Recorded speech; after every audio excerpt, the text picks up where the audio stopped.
ربي قرآن كيستي ما ننجرأ تبارك الذي بيده الملك وهو على كل شيء قدير ربي ونهندس حركسا كنجرو كن مال جده فلا قلت ما نسابلته إني ربي كن الذي خلق الموت ربي جتشون إسا دعاء أمي والحياة جرينيس كان أمي ماليه ليبلوكم اسم قرماتو دا مالني قرمان نسون أيكم أحسن عملا اسم كيسا أينيو كيسنتو الرجالة هجي جالو دلقي ملتا كنجد الدباسو دا بيا دنيا كان الرد سبب نوتين أفنه إبادة ربي الأفقوتو قروا جملة نكست هنا ميتا أنسر رميتي يو قرآن كيست حديث كيست قديبوتا نلالتن ونهندنو كايو قبا كايو مالتيف إرقمان قدي إرقمارا يو جتن نلالتن كايو مالتيف قرآن نقارا قديبوئي كايو مالتيف نميدو أراكافما مالين نقل مساكن جرين يكون أمامي جنة يو حالات دداتي لالي قوبا قوبات حتى مالف سلانا مالف إبادة مالف كان قونا ما يوجدتن هندمافو سبب نساكا أمجر بيا دنيا كان رتي دعاف جرين والنجال مكنفة هجي دعف أين يكسنتو الرجال هجي دلقا كنجدو هجي بريدا دلقا كنجدو كنافو كم مدال منو هجي بريدا هجي بريدا دلقون أيكم أحسن عملا كالتي ديني قفاني ميت كالتي هندمانو مال جدن رسول ربي صلى الله عليه وسلم يرو هجي دلقدن ربين هجي أكبريتشتني دلقدن بربادا يولي هولا هتاو رئي هتاو قرة إسالي بريتشا دلقايا إسالي أكمتنان بالله اتن قرة أنكنا سرتك أراني أتو وانكلم تسانا نزبيني سرت أنك وانسانا راوتشو دندأموف هجين كمو إتقانان حال بريداتين دلقمي أرقمو قبا كان اتن درقومنو هجيرا قرآتس كان قرانو كايون وقرأو كايون وابيكو هجير أفي ملي هجين أتشكامي كايون غربرا كامي هندم ربين واحد دورت هجين الرابر بعد ركني كينيا مالتاي بيجا كان الرت ربين قرآن الرتي قولي ملو جديني يا رجال ربيا قولي ملو وجدنا هجي فسير الله عملكم ربي وجهك السلالة ورسوله إرجمان ساس نلالا والمؤمنون مؤمنون نس نلالو وجدنا إسنان أرجال كان نورا برباد ما هجي كانوا مولو لا برباد أكملت دلغارو أكملت بريتشني أكملت تأبني أكملت أنا أفجدني خنجدو كنا ربي لا نمو ونورا إيجاموتون دلغين سرت أكرب بن بربادو أتون أرجمني تاني مالجد اللهم أرنا أجائب قدرتك يا ربي قدرتك أجائب كيسنا موجزاتك نتملي سجى لما فلسطين لقى دعائهم لما الددا لقى دعائنا إيش وجدت أسنا نرجع يا ربي نمو أتي وجدت أسنا الله إني سي وجدت أسنا لا أتشمبودا غرغرسي كان كون سنبرد أبتشونا أتشمبودا واني سنرا وجدتم بربادا مغودا نو سنة ديفن أتي وجدت تمثل الله نتملي سجى والفالس دين الإسلام كيستي كايون وقرأوا كايون وبرچو هجير أف هيغتاي يرو أددا وبرچو أف غافا يالي غونو هجير رأولچو تأونسا يوم دغتمو هينقبو يوسنا دغني بكم سقباف جني برني واتكم فيد نمس فيدو بيسم فيد أكا حواساتي أمني مسلمة أمتا كان الراج عليه كان أرقم مالين هجير كنتم خير أمة أخرجت للناس تأمرون بالمعروف وتنهون عن المنكر ما لنقول وجيدا ونبرانجرهم بر وجيدا لمنو وتؤمنون بالله نس وجيرهم هندمتو أما صدركان كين يقول حكاو أكا أمتات آخراتس دنياتس رب براتس صدركان كين يقول حكاو يوبرباني أكمت صدركان كين يقول كا يوجني إني قدان بكم سان ولتررا سلكن تقات الرفان معرفات قرآن كيست وان أفرشن كأمي كميت نمي تكو لو كان هواسة تكو صدر أرجتا جنة كافلان ربي مال يرفع الله الذين آمنوا منكم والذين أوتوا العلم درجات إسن كيسا ربي صدر كادان ألفودا إنون ور أمنا تكفى أمنتا أمنتا كن إسلام التمنو ستو كايو ويتس أمنو هتو وان قال من جهارو سنرت أبيتشون أمنة الدنيا نقول يوم سكرجارو في كرجارو ندندو أكنا ما كونكولاتا كيستاي موتر الأنفته مارشي قلشي فريني رجته الجفراني سوتشوسه جلانا جنكورسا دودبيرا نكايتشوت يوم متفقين كمان الدنيا نقول دودبيرا تأبو نمشي كيسا دفوكا خنا في رب القرآن كيستس مال جدنا التيم إن الله لا يغير ما بقوم حتى يغيروا ما بأنفسهم ربين حواسة قرة وانجروا هنجيروا هم جر كيسو جرا جيرانت كيسا دفوكا كيسا مو خن فتوكو مالين إيمانا وانتو قرة أمنوا أكدين الإسلام مو قوتو ما قوتو تدين أمنوا توقفا ماليني أمنتاتو قلنا مفولا وان سنرت لما فانو بيكمسا صدركان كان أول كأمو بيكمسا نمي بيكمسان صدركا أرجتشو هي يالي كرابرات همم تتفتا قبساوا يالي قدا يو يالي يو بيكمسا رن أبني كفاتي دمالي ملكاهو هندندو ميقا لكوفني لما لكوفني صدفا قرآن كيست ربي مالجل ولكل درجات مما عملوا هند جراتف أكما صدركا جر ودلغنين صدركا جرا أرغتو صدركا نو أرغنو وانو وجنو والتررع وجين قبات صدركا قبات والنجد أمنجو نموني تكو تكمو هجيهن تاني دلغني أكا ربي مبربانت دلغني صدركا جرا أولا ككاث يوخانو تو خيرين دلغين وان ربي نغمتشيس أتون دلغين جنة سينا وجري والرياء بالجر أنا في ربي ليس بأمانيكم ولا أماني أهل الكتاب من يعمل سوءا يجزى به أكسي يادني متي أكا أمني نسى أهل الكتاب يادس متي نمي هجي قد إدلقي أجري ثاهنو مارقتا وان بربادون يو بلچين سرت هجين تاني للقد كفاتي بلچين سا ستمولتا قولنا الرت وان سلاو قد لقمو قبو ديفتي وان انتاني ودلقد أكسوم واي ديني رت سكسي واي دنيا جني لالتورة سكسي مالي حويدان فريدان أكنتان على النف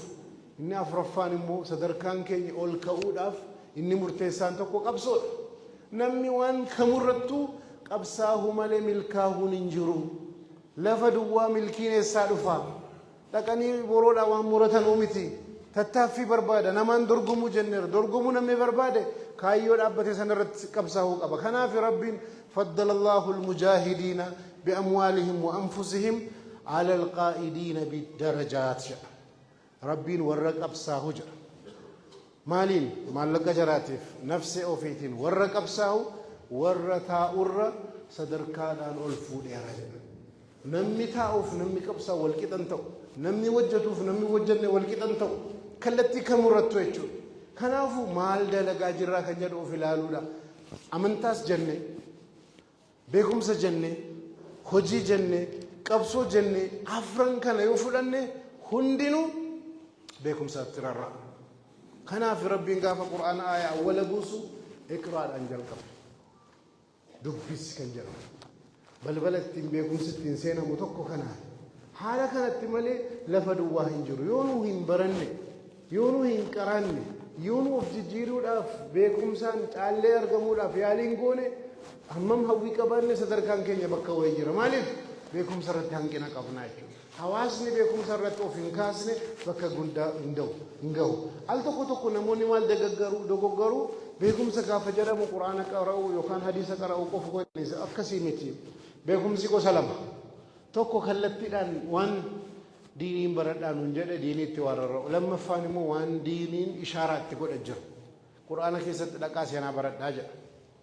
لقا الدنيا رتنا نآتي أمني دوري أكمت دبر فتيل علاجة أكمت ربين وأمو جلق بيدقا قرد كيف بدأ الخلق أمم تكون أكمت جلق بيدقا قرد داجة كن ديني لا قرأتكون إجا أمنوا لالارون ديني مت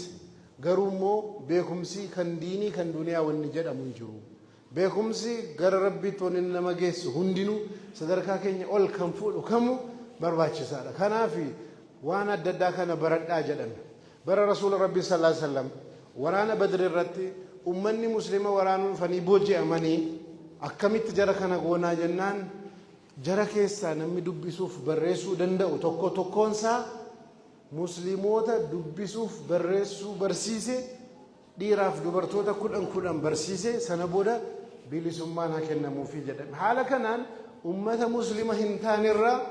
dubbisuuf barachuun ala sana baratan ibnu sa'ad tabaqaat irratti akka dubbatanutti bara rasuul rabbii sallallahu alaihi wasallam makkaatti ergame keessatti makkaan ummata 3,000 hamma 4,000 qabdi sana keessa namni dubbisuuf barreessuu danda'u nama 15 qofa maal godhama ummata kana qabanii jijjiiramni hin danda'amu kanaaf rasuul rabbii sallallahu alaihi wasallam talabul ilmi fariidatun ala kulli muslim beekumsa barachuun nama muslima ta'e hundarrattu dirqamaa jedhu hadiisa biraarratti ala kulli muslimin wa muslima warra dhiirarrattis warra dubartii irrattis dirqamaa jedha ummanni hundi barachuudhaaf ka'e warri dhiiraas warri dubartootaaf barachuu kaan garuu sababa adda addaatiin dubartoonni mana keessatti ulfa yeroo ta'an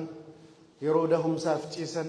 ijoollee hoosisuu guddisuu kanaan wal qabatee haadha manaa ta'anii abbaa manaa sababa sanaati mana keessatti hafan itti dhagahame waa'een beekumsaa kun beekumsaaf bakki kennameef bakki jarra irra jiru kun garaagarummaa isaa argan warra dhiiraa gaafa laalan warri dhiiraa nu caalanii jedhanii yaadan kanaafu dubartiin tokko bakka bu'aa dubartootaa taatee iyyannoo fiddee rasuula rabbii sallallahu alaihi wasallam bira dhufte maal jette ذهب الرجال بحديثك فاجعل لنا من نفسك يوما نأتيك فيه تؤلمنا مما علمك الله يا إرجما ربي جت صلى الله عليه وسلم ورد إيرا برمسا نجعلني برمسا كيسني نجعلني كنافو نوف ورد برتوتاتي فيس برمسي كتار أكبرن سبيشال كلاسين قبات نوفك أفهمو جد أني قافتن ما جد الرسول ربي صلى الله عليه وسلم maal isin barbaachisaa callisaa ta'a dubartii maal waan akkasiin jedhamu barbaachisaadhaa fi kanaafuu maal jedhan ijtami'uu fi yawmi kazaa wa kazaa guyyaa kana irratti walitti qabamaa jedhan dubartootaan وفي مكان كذا وكذا بكا كان كانت والقبا ولتقبا جدن قوبات سبيشال كلاس دوبرتوتا كنو جلقبا دوبرتوني برچو جلقبن akka dhiirri barsiisu akkuma jirutti ta'e namni biraas ramadamee fi barsiisuu jalqaban warra barsiisan keessaa tokko Shafaa bint Abdillah jedhamti sahabattiin sahabaan kun dubartoota kan walitti qabdee barreessuuf dubbisuu barsiisaa turte keessaa tokko Shafaan kun haadha manaa rasuula rabbii sallallahu alaihi wasallam jara kanallee namoota hedduu kan barsiisteesi Zainab kan jedhamtu haadha manaa isaaniitiin dhaqiisii biratti baradhu jedhan maal dubbisuuf barsiisuu ana kamittan haadha manaa ergamaa rabbii ta'ee san dhaqee nama fuulduratti gadi bahee barreessuuf dubbisuu baradhaa wanni jedhamu hin jiru dhaqxeennaan barattee dhufte maal jedhan rasuul rabbii sallallahu alaihi wasallam allimiinahaa ruqiyatu namla kamaa allamtihaa alkitaaba dubbisuuf barreessu akkanaa barsiifte haadha manaa kiyya qoricha adda addaa qoricha aadaa ala waa nama hedduu kan fudhatamu isas naa barsiisii jedhan barumsa jarri barataan quraana qofaa miti barreessuuf dubbisuu jira waan adda addaa jira kanaaf urwaa kan jedhamu taabi'ii maal jedhe waa'ee Aishaa yeroo dubbatu maa ra'aytu imra'atun a'lamu bitibbi walaa bifiqhi walaa bishi'ri min Aishaa jedha dubartoota keessaa ani hin agarreen barje beekumsa diiniitiin akkasumas immoo waa'ee walalootiin akkasumas immoo waa'ee wal'aansaa kan hikimnaadhaan wal qabatee akka nama sii beekuuf nagarree jira Abu Musa al-Ash'ari sahabiin jedhamu maal jedhe nu ergamaa sahaboonni ergamaa rabbii gaaffii jajjabaan yeroo nu qunnamu Aishaa bira dhaqnee deebii isaanii arganna turre jira Aishaan rasuula rabbii sallallahu alaihi wasallam gara akhiraa eega deemanii waggaa 48 teessee qaraasifte ummata waggaa 48 nama hedduu irratti yoo laallu bakka guddaa dubartoonni qaban turan warri dhiiraas beekumsaaf bakka jarri kennan sanatu jara ol fuudhe Umar ibn al-Khattab yeroo khaliifaa ta'u namoota maakiroo ikoonoomii koomitee jedhama mootummaan dinagdee biyyaa irratti murtii qorannoo gaggeessee koree murteessu jedhee amma mootummaanis dhaabeera inni dhageessu maakiroo ikoonoomii koomitee jedhama. Umar ibn al-Khattaabtu jalqabanne Umar koree nama 5 qabu dhaabanii dinagdeen khaliifaa mootummaa khaliifaa akkam haa ta'u qoradhaati murtii fidaa jedhan. Sana keessa nama 5 keessaa tokko Shafaa bint Abdillah isii bara Rasuula Rabbii sallallahu alaihi wasallam dubartoota walitti qabdee barsiisaa turte jechuudha. Maal jedhatan koreen kun qorannoo gaggeessanii dinagdeen islaamaa akka sirriitti deemu namni naggaadee ta'ee Madiinaaf mootummaa islaamaa keessatti eeyyama baafachuudhaan dhufu dirqama maal barachuu qaba waa'ee iqtisaada islaamii barachuu qaba jedhanii koreen murtii dabarsan. Maal Umar achirra dhaabbatee labsii baase maal inni namni eeyyama daldalaa fudhachuudhaaf akkuma mootummaa bira amma deemtanu nama qara'e qofa ta'uu qabaa jedhe. Bara keenya warri waa'ee daldalaa qara'u darasoosa darasoonni immoo nagadanu warri nagadanu immoo qara'anu kanuma wal faallessee akkasitti jirraa jechuudha. Haalli keenya maaluu kan qaraanu hojiidhaaf hojiitti mul'isuudhaaf sadarkaan keenya kan ol ka'u haqiiqatti yoo beekumsaaf hojiin wal qabatee deemame al tokko maali wal qabachuu gaafa dhabu namni tokko tuullaa waa hedduu qaraa'eera gaafa hojiitti dhufne immoo hin jiru. Dubbiin deemee hojiidhaan madaalamaa sadarkaa keenyas kan nuu fudhu ol hojiidha beekumsaan deeggaramuun barbaachisaadha. Kanaafuu beekumsa irratti xiyyeeffannaa kennuun barbaachisaadha. Akkamitti ummanni muslimaa bara Rasuula Rabbii sallallahu alaihi wasallam nama 3,000 Makkaan jiru keessaa namni 15 qofti barreessuuf dubbisuu sadarkaa turerraa ka'anii aalama islaamii irratti ta'asiira guddaa kan uumanii jennee aqliidhaan ilaaluun barbaachisaadha. Akkamumatti wanni kun ta'e yoo jennee ilaallu jarri beekumsaa fedhii qabanurraa ka'anii guyyaa walii hiran maal jedhan Madiinaa yoo dhaqxan Madiinaan keessa hijraan booda ummata lama jira. Ummanni warra ansaarotaa warra qotee bulaadhaa warra abbaa qabeenya lafaatii warra biyyaati. Warri muhaajirtoonni immoo warra hijiraa dhufe jarri kun immoo warra naggaadeedha. Rasuula Rabbii sallallahu alaihi wasallam bira dhaqanii oolanii namni hundinuu hojii isaa dhiisee qara'uun rakkisaa. Guyyaa guyyaadhaan achuma oolanii jireenya akkam taate duniyaan akkam ta'a of bulchuun maatii bulchuun akkam ta'a. Kanaaf yeroo walii qooddatanii ati isaan bira har'a ooli ani immoo gabaan oola bakka qonnaa kun oola dabareedhaan waan irraa dhagahaa oolte galgala natti himtaa jedhamee dabareedhaan warri qotee bulaas warri daldalaas isaan irraa dhagahaa turan. Haqiiqatti yoo dhaabbannee immoo ilaallee namoonni akka Abu Hurayraa immoo of kennanii yeroo gabaabaa keessatti bakka guddaa warri gahan jiru. Ilmiin kun of kennuu barbaachisa. Abu Hurayraan islaamummaatti yoom seene jennee yaadnu al tokko namni ni dagata. Abu Hurayraan kan islaama ta'e Rasuula Rabbii sallallahu alaihi wasallam akhiraa deemuudhaaf waggaa 3 walakkaan yeroo hafu. Waggaa 3 walakkaan yeroo hafu waraana Khaybariin booda islaama ta'e. Garuu waggaa 3 walakkaa isaan jala taa'e sahabaa hunda caala ilmiidhaan hadiisaan. Maaliif itti beela'e, itti rakkate, itti dhoobate. Al tokko wanni nyaatamu dhabamee garaan hidhame. Al tokko of wallaalee beelarraa aranni karaarra ciisu ijoolleen xixiqqaan nama sammuun dhukkubsate maraatuu wayiiti jedhani hamma yaaduu bira gahame wareegama kaffale. Achiin booda waggaa 3 walakkaa isaan bira ture warra waggaa 23 turan caalaa hadiisa sassaabbate. Hammam of kennine hammam itti muranne hammam of qabannee waan kana barachuudhaaf yaalii goonee kan jedhutu bakka keenya murteessa. Mana barumsaa keessa digirii qabaa maastersii qabaa waa meeqa qabaa jedhame waa tokko kan nama hin fayyadne hin jiru kan hawaasa hin fayyadne piroofeesara jedhame maal hawaasaa buuseedha dhumarratti madaalliin malee shahaadaa meeqa gurratee miti shahaadaan isaaf mindaatti argata ta'a itti qaxarama ta'a garuu hawaasa kana hunda isa barsiise maal bu'aa buuseedha madaalliin deemee dhumarratti hojiidhaan namni madaalama. Warra kan hawaasaa bu'aa hin buufne hammam shahaadaa qabaatan hammam mana barumsaa oolanii jara mana barumsaa keessa galee malee jarri akkuma mana barumsaa keessa galan beekumsa jara keessa yoo hin galle faayidaan qabu jechuudha. kanaafu hammam of kennine barachuu irratti yaalii goonee kan jedhu kan murteessaadha. Rasuul Rabbii sallallahu alaihi wasallam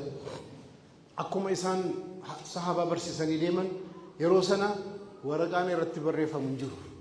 Bara Rasuul Rabbii sallallahu alaihi wasallam lafee irratti barreeffama, lafee gaalaa gurguddaa irratti, gogaa irratti barreeffama. Quraana juuzii 30 namni tokko qabaachuudhaaf akka bara keenyaa kana moobaayilii keessaan qabaa, quraana kiisittiin qabaa, quraana waan akka kanaa bara jaraan jiru. Kanaaf namni hedduun filannoon qabu hifzii haffazuu malee akkamitti namni tokko juuzii 30 qabaachuudhaaf hoolaa 135 gogaasaa isa barbaachisa.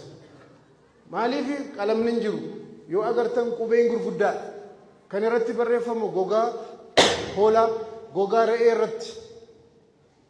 juuzii 30 barreessuudhaaf hoolaa 165 gogaasaa barbaachisa. Kana hundumtu birrii meeqa barbaada argitanii? Ta'abbiin isaa hedduudha. Kanaafuu maal inni aqliidhaan haffazuu irratti xiyyeeffatame jechuudha. Namni waanuma dhagahee qabate haffazuu irratti. Kanaaf namni hedduun haffazaa ture. Booda garuu maal ta'e?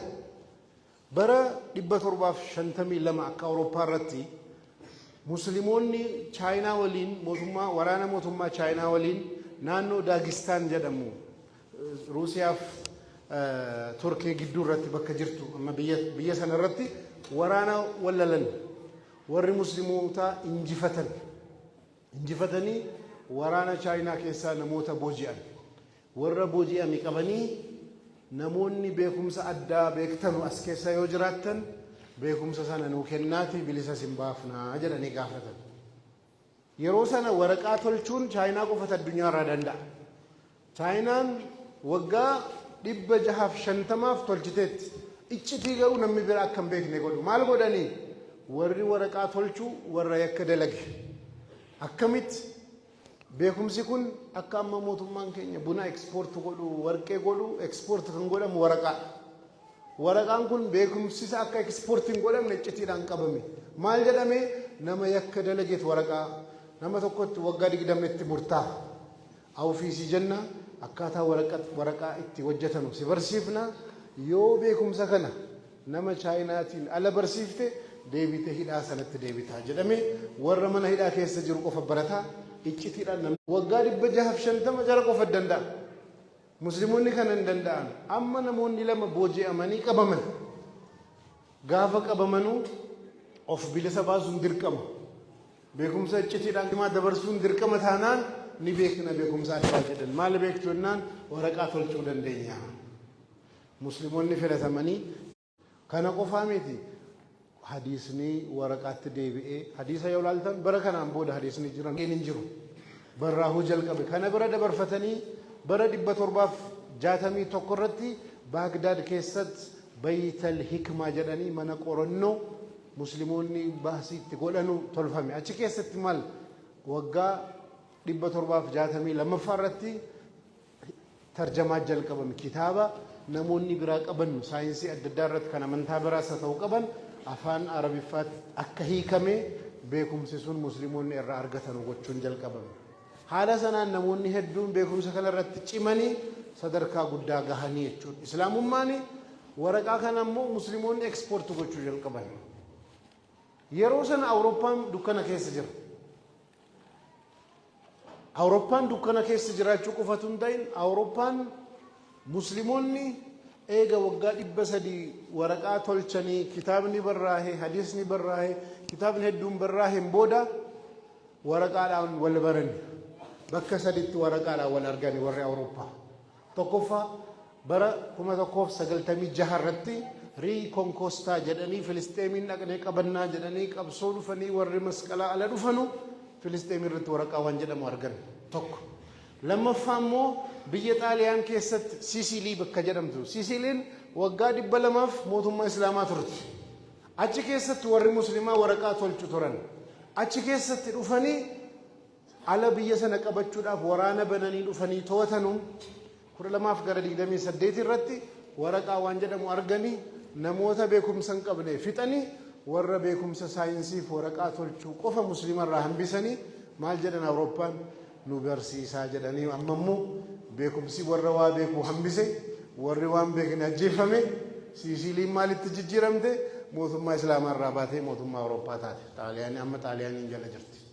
سدفان مو بيا سبين كيست أندلس جرم تبيكتو كيس بيكمو كيستي أشترك أني وري أوروبا يروكا بسنو أشكيستيس مسلموتا قرنو ساينسيف تكنولوجي رد ورقا ومشورت وردن ديتيك أبن قوفا هم بسني ورقا انفتني جراني مولو برسيسا جداني أكنت برتني واي ورقا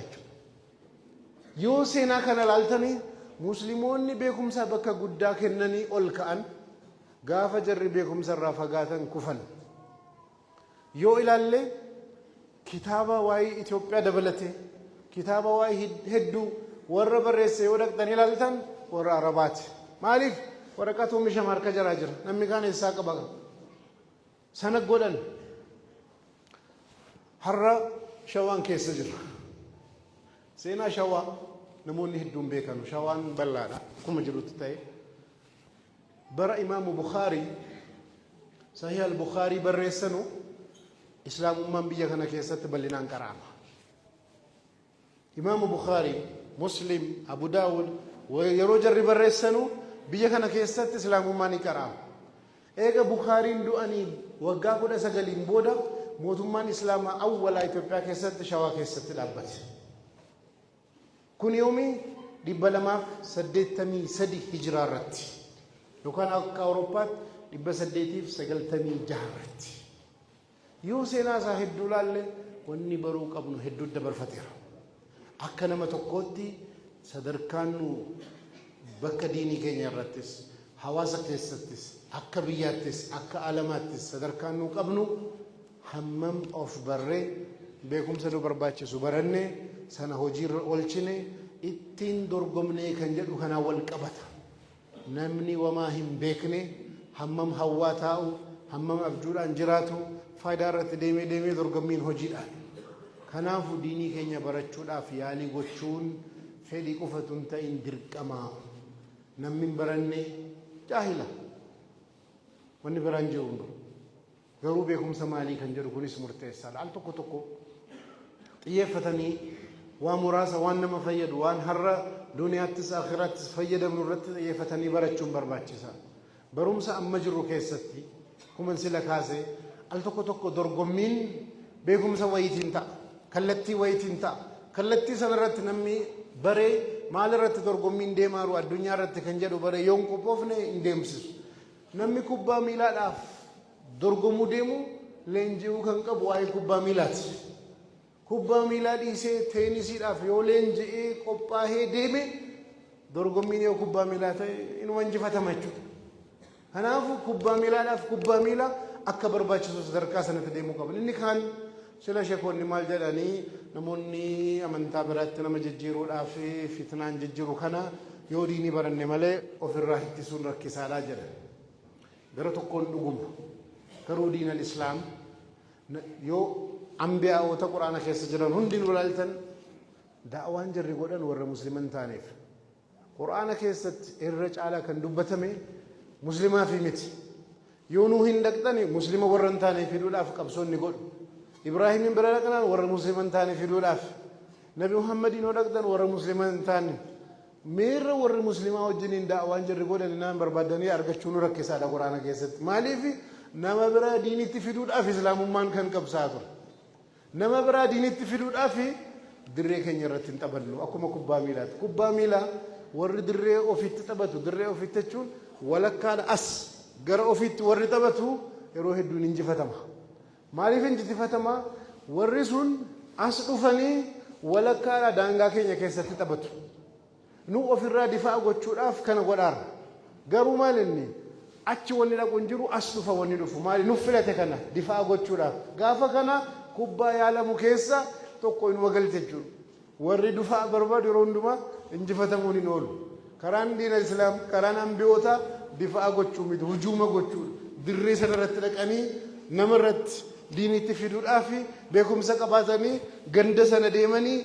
إسلام ما برسيسو شبهة الرجل خاصو مالي أكمت جن يو في صداشو رغاني أكاتان الرجل سريمتي هناف أوف بري ديني كنيس بري أوف كوبيسيني amantaa keenya barree sheekota jiran aliimoota jiran kallattii adda addaa irraa barachuun barbaachisaadha wanni dagatamuu hin qabne tokko jira sheekonni waa hunda isin hin barsiisan sheekonni waan quraanni akkana jedha hadiisa akkanas jedha waa'ee idaaraa barbaannaan warra idaaraa danda'u isin keessaa fidaa jarraa isin barsiisan waa'ee dinagdee barbaannaa waa'ee dinagdee nama danda'u fidaa isin barsiisu malee waan hunda yoo jaratti dhiifne jarri waan qara'an qabu waan kitaaba waan quraana irra jiru waan baratan isin barsiisu garuu waan hunda yoo jarraa eegne bakka wayitiin qaawwii isinitti seenuun oolu kanaafu as keessa namni waa'ee hoggansaa namni beeku jiraannaan hoggansi akkasii jedhee innis barsiisuu qaba hawaasni tokko kallattii hundaan guddachuu malee kallattii diinii qofaan yoo guddate hin deemsisu diinal islaam beekumsi gosa lama isiniin jedheera beekumsi tokko quraanaaf hadiisa irra kan jiru duniyaaf akhiraa keenya kallattiidhaan baradhaa kan jedhame inni lammaffaan immoo waan quraanniif hadiisni akka nu barannu akka nu qorannu ishaaraa yookaan kallattii nu kenne kana hubatanii sanas barachuun barbaachisaadha wal jabeessine yoo deemne malee jijjiiramni nufu achirra dhaabbanne yoo wajjanne malee jijjiiramni nufu hawaasni tokko amantaa qofaan biyya jijjiiruu hin danda'u diinagdee barbaada waa hedduu barbaada sanammoo maalinni akkaataa seera isaa sheekota irraa baranna malee akkaataan hojii isaa isiniif dhiifameeraa jedhame sanas muuxannoo namarraa baranna warra beekurraa baranna warra qorateerraa baranna haala kanaan of gunnee argamna. Salaamu alaykum wa rahmatullahi wa barakatuh.